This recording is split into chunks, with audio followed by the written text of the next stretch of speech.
మహారాజా మోసం మోసం జరిగింది. ఈ మోసం చేసింది పండిత రామకృష్ణ.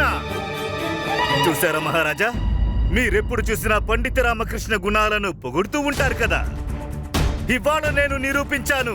ఒకవేళ పండిత రామకృష్ణ తెలివైన వాడైతే నేను మహా తెలివైన వాడను. నాకు ముందుగానే అనుమానం వచ్చింది మహారాజా. అందుకే నేను పరిశీలన చేసి అన్ని విషయాలు తెలుసుకున్నాను. ఇతను పండిత రామకృష్ణ మిత్రుడు గుండప్ప అని.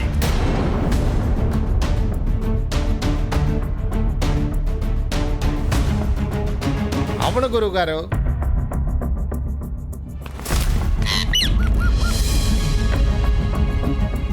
కేశవిహీన రాజా మకుటం తీయి. అరే నా చిలుక. ఈ చిలకే మహారాజా మహామతిల గురువు గారికి అబద్ధం చెప్పింది. ప్రపంచమంతం కాబోతోంది అని. నేను మొదటి నుంచి చెప్తున్నాను, అటువంటిదేమీ జరగదు అని. మళ్ళీ మళ్ళీ చెప్పాను, అటువంటిదేమీ జరగదు అని. ఎందుకంటే నాకు స్వయంగా భగవంతుడు శంకరుడు చెప్పారు. చిలక గురువుగారి విషయం కూడా ఈయనకు తెలిసిపోయిందా? కానీ ఎలా? గుండప్ప, రాజగురు గారు చెప్పిందంతా నిజమేనా? చెప్పండి, అదంతా నిజమేనా? భాస్కర్ మీద నింద పడకూడదు, అందుకని ఆ నింద నేనే మోస్తాను. అవును, కానీ నేను ఊరికే తమాషా చేద్దాం అనుకున్నాను. ఆడేవు కదా, అది కూడా నాతో. మహానుభావులైన మా గురువు గారితో ఆటల. మహారాజుని మోసం చేయడం ఆట. విజయనగరంలో ప్రజలందరితోనూ అబద్ధం చెప్పడం నీకు ఆటగా ఉందా? మహారాజా, ఈ అపరాధానికి ఇతనికి శిక్ష పడాల్సిందే.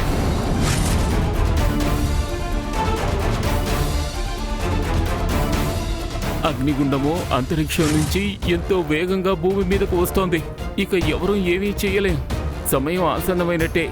ఇక ప్రతి ఒక్కరూ తమ తమ సత్యాన్ని అంగీకరించాలి. చూడండి, నేను కేశవిహీనుణ్ణి. తప్పకుండా పడుతుంది. ప్రపంచం అంతం కాబోతోంది. అది తెలిసాక నా కేశవిహీనమైన శిరస్సును విజయనగర వాసులందరికీ చూపించాను. ఈ అపరాధానికి నేను నీకు మరణశిక్ష మహారాజా, క్షమించండి మహారాజా, కానీ ఇందులో గుండప్ప దోషమేమీ లేదు. జరిగిన ప్రతిదానికి నేనే బాధ్యుణ్ణి. నేనే గుండప్ప, అలాగే అతని చిలక సహాయంతో మహామత్యుల వారి గురువుగారితో అసత్యం వచించాను. త్వరలో ప్రపంచం సమాప్తం కాబోతోందని. మహారాజా, పండిత రామకృష్ణ మాటల్ని నమ్మొద్దు మహారాజా. వారు తమ మిత్రుల ప్రాణాలు రక్షించే ప్రయత్నం చేస్తున్నారు. లేదు మహారాజా, నేను చెప్పేది నిజమే. నేను ఆ విధంగా ఎందుకు చేశానంటే విజయనగర వాసులకి మంచి జరగాలని. తమరు ఒకే ఒక్క మారు దీని గురించి నిజాన్ని తెలుసుకోండి. ఆ తర్వాత తమరు నాకు ఏ శిక్ష విధించినా నేను దాన్ని స్వీకరిస్తాను. ఇది చూడండి మహారాజా. జామ్నగర్లో 1,000 దొంగతనాలు జరిగాయి. భావనగర్లో 2,000 అనైతిక కార్యాలు. ఇక కృష్ణనగర్లో ప్రతిరోజు వేల కొద్దీ అపరాధాలు జరుగుతున్నాయి. అపరాధాల విషయంలో ఈ సూచనలు అన్నిటికంటే ఎక్కువగా విజయనగరం పేరే ఉంది మహారాజా. తమరే ఆలోచించండి మహారాజా. మన రాజ్యంలో ఇన్ని నేరాలు జరుగుతూ ఉంటే రాజ్యం ఉన్నత స్థాయిలో ఎలా ఉంటుంది? అందుకే నేనేం చేశానంటే ఈ ప్రపంచం అంతం కాబోతుంది అన్న భ్రమను పుట్టించి విజయనగర వాసుల మనసుల్లో ఉన్న అపరాధాలని, నేరాలని సమాప్తం చేయాలనుకున్నాను. ఏం జరిగింది? తమరే చూశారుగా. అందరూ తమ దుష్కర్మలకు ప్రాయశ్చిత్తం చేసుకోవాలనుకున్నారు. పండిత రామకృష్ణ, ఇవాళ మీరితన్ని ఖగోళ శాస్త్రి రూపంలో ఇక్కడకు తీసుకొచ్చి నాటకం ఎందుకు ఆడారు? విజయనగరం ప్రజల్లో పరివర్తన రావడం చూసిన తరువాత ఇక అందరితోనూ ఈ వాస్తవాన్ని వెనువెంటనే తెలియజేయాలనుకున్నాను మహారాజా. కానీ మహారాజా, నేరం ఎప్పుడు నేరమే అవుతుంది. అది మంచి కోసమైనా సరే, చెడు కోసమైనా సరే. పండిత రామకృష్ణ అపరాధం చేశారు. దానికోసం అతనికి శిక్ష పడాల్సిందే, అది కూడా మరణ శిక్ష.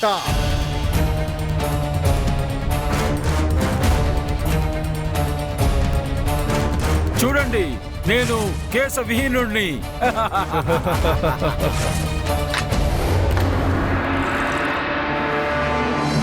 పండిత రామకృష్ణ గారు, మీరు కాకుండా ఇంకెవరైనా చేస్తుంటే వారికి నేను మరణశిక్ష విధించేవాడిని. కానీ అపరాధి మీరు. అందుకే నేను మీకు మరణశిక్ష విధించట్లేదు. కానీ మీ శిక్ష ఏమిటంటే, ఇవాటి నుంచి మీకు మా జీవితంలో ఎలాంటి స్థానం లేదు.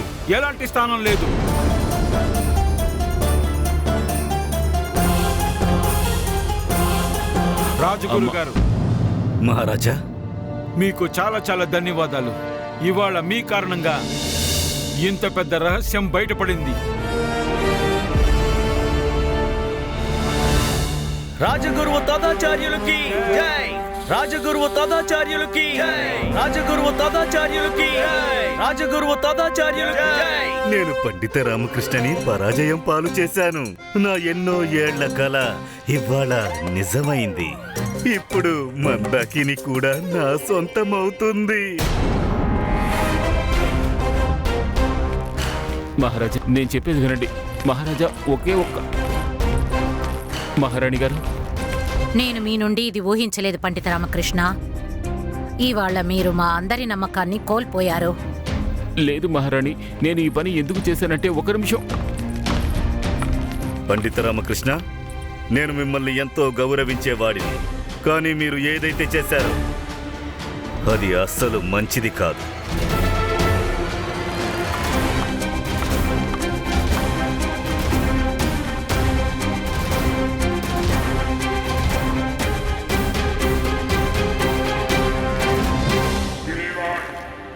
ఇవాళ రాత్రి మిమ్మల్ని భవనానికి పిలిచారు మహామాత్య గారు.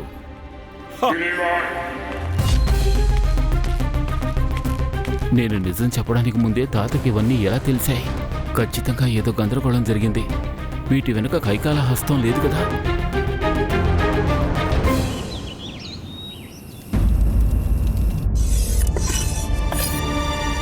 ఇంతవరకు తండ్రిని పుత్రుడికి విరుద్ధంగా నిలబెట్టాలనుకున్నాను, కానీ కాలం ఇంకేదో చేయించాలనుకున్నట్టుంది. పండితుడు ఎంత తెలివైన వాడైనా ఖచ్చితంగా నా బలం ముందు తల వంచాల్సిందే.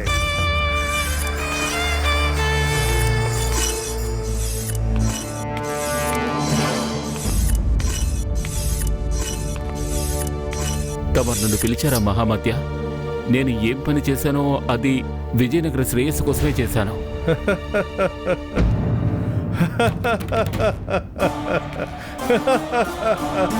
పండిత రామకృష్ణ, మీరు ఎంత పెద్ద మూర్ఖులు! విజయనగరంలో అతిపెద్ద శత్రువుతో విజయనగరం మంచి గురించి మాట్లాడుతున్నారా? తమరు ఏమంటున్నారు మహామత్య? మిమ్మల్ని చూస్తే నాకు పావురం కథ గుర్తొస్తోంది. పిల్లిని తన కళ్ళ ముందు చూసి కళ్ళు మూసుకొని ఉంటుందట, దానిని ఎవ్వరూ చూడట్లేదని అనుకుంటుందట. మీకు అలాగే అనిపించింది. మీరు ఏదైతే ఆట ఆడుతున్నారో అది ఎవరూ చూడట్లేదని. కానీ మీరు మర్చిపోయారు, నా ఈ దృష్టి గ్రద్ద దృష్టి అని. దీని నుండి ఏదీ తప్పించుకోలేదు. అర్థమైందా? అర్థం కాలేదా?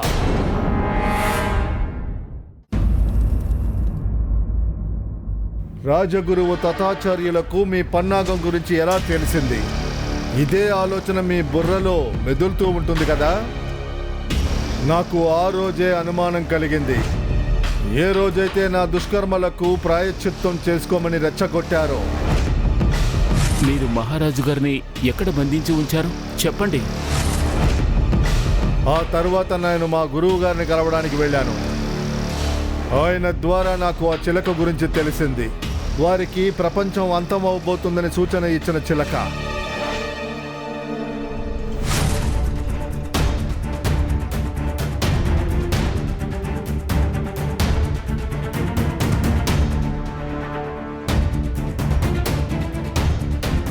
ఆ తర్వాత నాకు ఆ ముసలి నత్తివాడు గుర్తొచ్చాడు. అతను నన్ను తన పొలంలోనికి తీసుకెళ్లాడు. ధూమకేతు కణము అతని పొలంలో పడిందని. అంతా నాశనమైపోయింది. నా పొలం పూర్తిగా నాశనమైపోయింది. నాకు ఆ తర్వాత మీ మిత్రుడు గుర్తొచ్చాడు. అతను నత్తివాడు, అతని దగ్గర సరిగ్గా అటువంటి చిలక ఉంది అని. మహామత్య, అది నేను ఇంకా నేను మాట్లాడడం పూర్తి కాలేదు. నా మనసులో ఇంకొక ప్రశ్న కూడా ఉంది. మా గురువు గారి గురించి మీకు అసలు ఎలా తెలిసింది? కానీ ఇది కూడా సరైన సమయంలో తెలిసిపోతుంది. ఈ పన్నాగమంతా మీరే పన్నారని అనుకుంటున్నారు. అందులో విజయం సాధిస్తామనుకున్నారు. నిస్సందేహంగా మీరు ఈ పన్నాగాన్ని పన్నారు. మీరు ఆడిన ఆటకు అంతం ఎలా ఉంటుందో దాన్ని నేను నిర్ణయిస్తాను. నేను రాజా కృష్ణదేవరాయల్ని ఎక్కడ బంధించి ఉంచాను ఇదే కదా చెప్పించాలనుకున్నారు మీరు. కానీ ఆట తలకిందులయ్యింది. మీరే స్వయంగా వచ్చి ఇరుక్కున్నారు. నేను తలుచుకుంటే ఈ క్షణమే మీ తలను శరీరం నుంచి వేరు చేయగలను. కానీ నేను అలా చెయ్యను. ఎందుకంటే త్వరలో విజయనగరానికి కొత్త మహారాజు సింహాసనం మీద కూర్చోబోతున్నారు.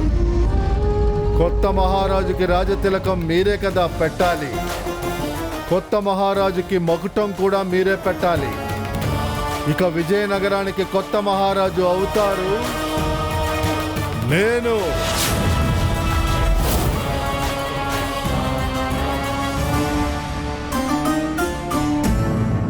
చింతించవద్దు.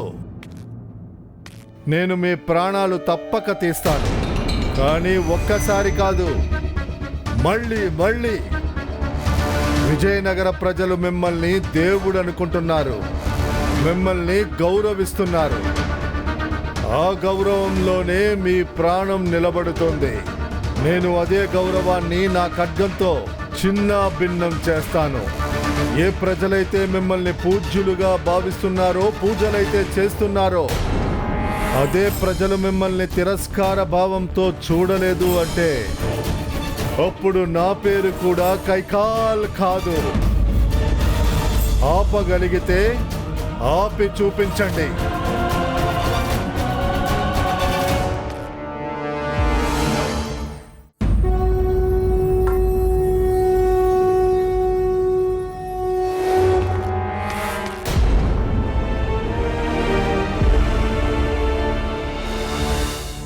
నేను తమ ప్రాణాల్ని రక్షించానని తెలిసిన తర్వాత కూడా తమరు నా ప్రాణాలు తీయాలనుకుంటున్నారా? అద్భుతం మహామాత్య, గొప్పవారు. తమరు మహనీయులు మహామాత్య. ఇవాళ తమ పట్ల నాకున్న గౌరవం రెట్టింపయ్యింది. ఇదంతా ఎలా చేయగలుగుతున్నారు తమరు? మాకెవరికీ సాధ్యం కావడం లేదు. తమరు తమ శత్రువు అవాక్కయ్యేలా చేస్తారు. చూసారా, ఇవాళ తమరు తమ అతిపెద్ద రహస్యాన్ని నా ముందు గుట్టు విప్పారు. ఎంతటి ఆత్మవిశ్వాసం! ఎంతో గొప్పవారు తమరు. విలక్షణ ప్రతిభలో తమరు ఘనులు. నా గొప్పతనాన్ని ఇంకా మీరు ఎక్కడ చూశారు పండిత రామకృష్ణ? ముందు ముందు నేను ఏం చేస్తాను అన్నది మీరు చూస్తూ ఉండండి. మీ ఈ విజయనగరం అస్తిత్వాన్ని చెరిపేయకపోతే నా పేరు కూడా కైకాల కాదు. తప్పకుండా మహామాత్య. ఇది శుభాశీసుల హారతి మహామాత్య. తమరే చెప్పారు కదా తమరు విజయనగర సింహాసనంపై అధిష్ఠీనులు కావాలనుకుంటున్నారని. అందుకోసం ఏం చేయడానికైనా సిద్ధంగా ఉన్నాను అని. అయితే నా శుభాశీసులను కూడా స్వీకరించండి. మీకు దీని అవసరం ఎంతో ఉంటుంది. నా ఓపిక అనే వంతెన తెగిపోవడానికి ముందే పండిత రామకృష్ణ, నా ఖడ్గం మీ ప్రాణాలు తీసే లోపు మీరు ఇక్కడి నుంచి వెళ్ళిపోండి. అర్థమైందా? అర్థం కాలేదా? అర్థమైంది మహామత్య. ఇప్పుడు బాగా అర్థమైంది. నేను ఇంతవరకు ఇతను మా నాన్నను బంధించి ఎక్కడ దాచిపెట్టాడో తెలుసుకోవాలనుకున్నాను. ఇతను నాతోనే సవాలు చేస్తున్నాడు. ఇక ఇతని ద్వారా నేను నాన్న గురించి ఎలా తెలుసుకోగలుగుతాను?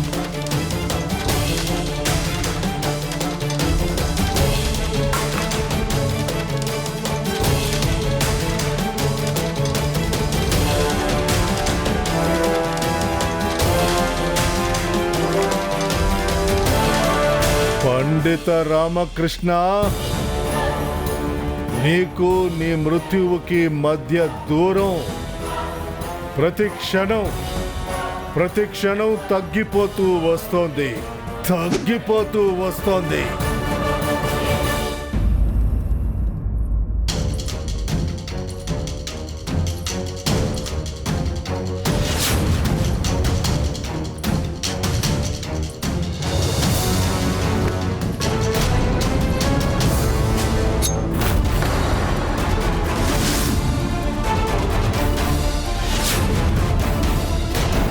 మహామత్య, మీరా? మీకు నేను ఎన్నిసార్లు చెప్పాను మీరు ఈ విధంగా నా భవనం దగ్గరికి రావద్దు అని. మహారాజు మిమ్మల్ని ఇక్కడ చూశారంటే వారికి ఒకవేళ అనుమానం కలిగితే అప్పుడు మహారాజు ప్రాణాలు పోతాయి. ఒకవేళ అనుమానం కలగకపోయినా అప్పుడు ప్రాణం పోతుంది. ఎందుకైతే మహారాజు ప్రాణాలు పోవడం ఖాయం కాబట్టి. మరొక విషయం అర్థం చేసుకో, ఇంతవరకు మహారాజు ప్రాణాలు ఎందుకు తీయలేదంటే నేను నిస్సహాయుడను. ఎందుకంటే నేను మహారాజును హత్య చేసి విజయనగర మహాసింహాసనం మీద కూర్చున్నా కూడా ఆ పండిత రామకృష్ణ విజయనగర ప్రజలను నాకు వ్యతిరేకంగా మార్చగల దమ్ము ధైర్యం ఉన్నవాడు. అందుకే ముందు పండిత రామకృష్ణ ప్రాణాలు తీయడం అవసరం. ఆ పని మీరు ఎలా చేస్తారు?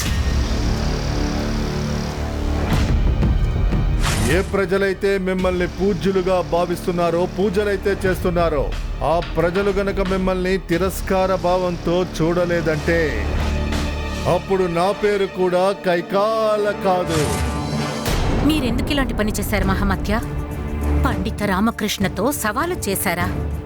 మీరే కదా చెప్పారు పండిత రామకృష్ణకి ఎంత దమ్ముందంటే ప్రజలను మీకు వ్యతిరేకంగా మార్చగలరని. మరి మీరు ఎందుకని ఇలా చేశారు? దీనికంటే అతని ప్రాణాలు తీయడం మంచిదై ఉండేదేమో. నీకు నాకు మధ్య ఉన్న తేడా ఇదే.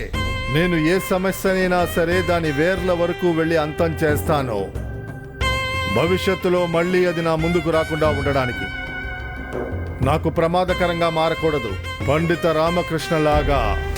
ఒకవేళ పండిత రామకృష్ణని నేను చంపేసుండుంటే అతడు శాశ్వతంగా విజయనగర ప్రజల గుండెల్లో అమరుడైపోతాడు. విజయనగర ప్రజలు అతన్ని భగవంతుడనుకొని అతన్ని పూజిస్తున్నారు. అందుకే ముందుగా పండిత రామకృష్ణ అస్తిత్వాన్ని చెరిపేయడం అవసరం. విజయనగర ప్రజల దృష్టిలో అతన్ని దిగజార్చడం అవసరం. అతని సాహసము, అతని గౌరవ మర్యాదలు అన్నిటినీ మట్టిలో కలిపేయడం అవసరం. ఆ తరువాత నేను పండిత రామకృష్ణ ప్రాణాలు తీస్తాను. కానీ మహామత్య, అది మీరు ఎలా చేస్తారు? అన్నిటికంటే ముందు పండిత రామకృష్ణకు విరుద్ధంగా మహారాజు బుర్రలో విషాన్ని నింపాలి. ఇక తర్వాత ఆలోచన గురించి నీకు తర్వాత చెప్తాను.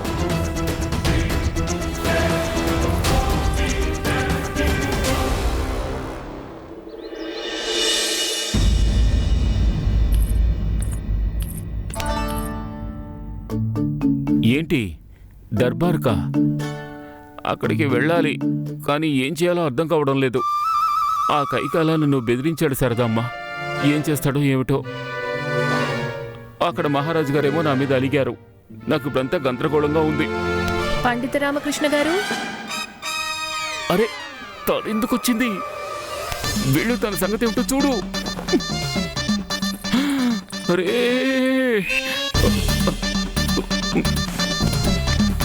పండిత రామకృష్ణ గారు,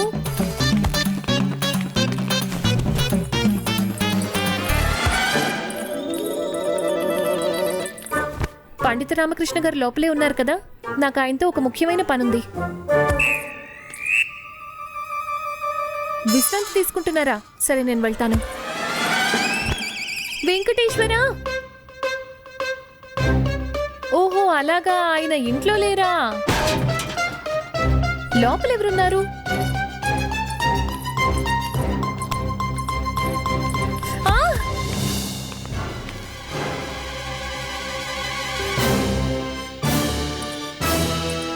పండిత రామకృష్ణ గారు, మీరు లోపలే ఉన్నారా? కానీ మీరు ఇంట్లో లేరు అని ఈవిడెందుకు అన్నారు?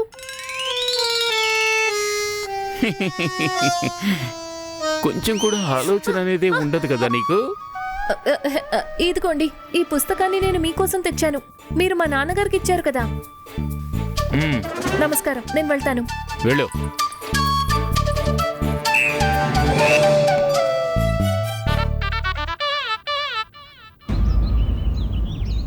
మహారాజు గారు నా మీద కోపంగా ఉండడం సరైన సంకేతం కాదు. ఏదో ఒకటి ఆలోచించి వారి కోపాన్ని శాంతింపజేయాలి. ఇది సరాసరి అన్యాయము. మీరు ఇలా చెయ్యకూడదు. అన్యాయం చేస్తున్నది మీరు, నేను కాదు. నేను ధనం ఇవ్వను. ఏంటి గొడవ? ఏం జరిగింది? మీరు రావడం మంచిదైంది పండిత రామకృష్ణ గారు. ఇక మీరే న్యాయం చేయాలి. 1 సంవత్సరం క్రితం వీరి తండ్రి గారికి బట్టల దుకాణంలో నష్టం కలిగింది. వారి తన దుకాణాన్ని నడపడానికి నా దగ్గర ధనం తీసుకున్నారు. అయితే ఏంటి ఇప్పుడు? ఇప్పుడు మా నాన్నగారు స్వర్గస్థులైపోయారు. ఇప్పుడు వీరంటున్నారు వారు తీసుకున్న అప్పు నేను చెల్లించాలని. ఇదెక్కడి న్యాయము? ధనము మీరు వారికి అప్పిచ్చి నా దగ్గర వసూలు చేస్తారా? కానీ ఆ ధనాన్ని మీ నాన్నగారు దుకాణం కోసం తీసుకున్నారు. పండిత రామకృష్ణ, వీరికి చాలా పెద్ద వస్త్రాల దుకాణం ఉంది. అది ఇప్పుడు లాభాలు నడుస్తుంది. అయితే ఏమైంది? నేను ధనం అప్పు తీసుకున్నప్పుడు తిరిగి చెల్లించాల్సిన అవసరం నాకు లేదు. మీరేమంటారు? అవును, సరిగ్గానే చెప్పారు. తను చెప్పేది నిజమే. పండిత రామకృష్ణ, ఇప్పుడు నేను చాలా ఇబ్బందుల్లో ఉన్నాను. నాకు ఇప్పుడు ధనం చాలా ఎంతో అవసరం. దయచేసి న్యాయం చేయండి. నాకు తమ మీద సానుభూతి కలుగుతోంది. కానీ వీరు చెప్పింది కూడా సత్యమేగా. వీరు మీ దగ్గర ఆ ధనాన్ని తీసుకోలేదంటే మరి వారు దాన్ని ఎలా చెల్లిస్తారు? ధనం తీసుకున్నది వీరి నాన్నగారు కదా. తీసుకున్న ధనాన్ని వారు తమ వస్త్రాల దుకాణంలో పెట్టుబడిగా పెట్టారు. ఆ ధనము ఇప్పుడు అక్కడ ఉంది. ఓ పని చెయ్యండి, తమరు వారి నాన్నగారి వస్త్రాల దుకాణాన్ని కాల్చేయండి. మీరు ఏమంటున్నారు? నా దుకాణాన్ని అలా ఎలా కాల్చేస్తారు? మీ దుకాణమా? కానీ ఆ దుకాణం మీ నాన్నగారిది కదా. అవును, కానీ నాన్నగారి మరణం తర్వాత అది నాకు వారసత్వంగా వచ్చింది. దాని మీద అధికారం నాకుంది. అలాగా? మీ నాన్నగారి వారసత్వంగా వచ్చిన డబ్బు నీది, నివాస స్థలం నీది, దుకాణం నీది, లాభం నీది. మీ నాన్నగారి వారసత్వంగా వచ్చిన లాభాన్ని ఏ విధంగా తీసుకుంటున్నావో అదే విధంగా నష్టాన్ని కూడా తీసుకోవాలిగా. లేకపోతే అంతా వదిలే. దుకాణం, లాభం, నష్టం అంతా. నువ్విప్పుడు అధికారం చెలాయిస్తున్న ఆ దుకాణం నష్టాల వల్ల ఎప్పుడో మునిగిపోయి ఉండేది. కానీ ఈనాడు అది లాభాల్లో సాగుతూ ఉందంటే అందుకు కారణం ఆ సమయంలో వీరు మీ నాన్నగారికి డబ్బును సహాయంగా ఇచ్చి ఆదుకోవడమే. వారు ఆ ధనాన్ని ఆ దుకాణంలో పెట్టారు. ఆ విధంగా చూసుకుంటే ఆ దుకాణం ఇప్పుడు వీరికి సొంతం అవుతుంది. అవునా?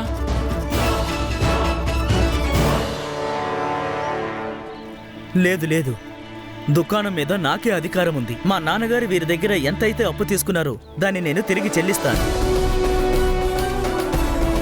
దీన్నే న్యాయం అంటారు. పండిత రామకృష్ణకి జై! పండిత రామకృష్ణకి జై! పండిత రామకృష్ణకి జై!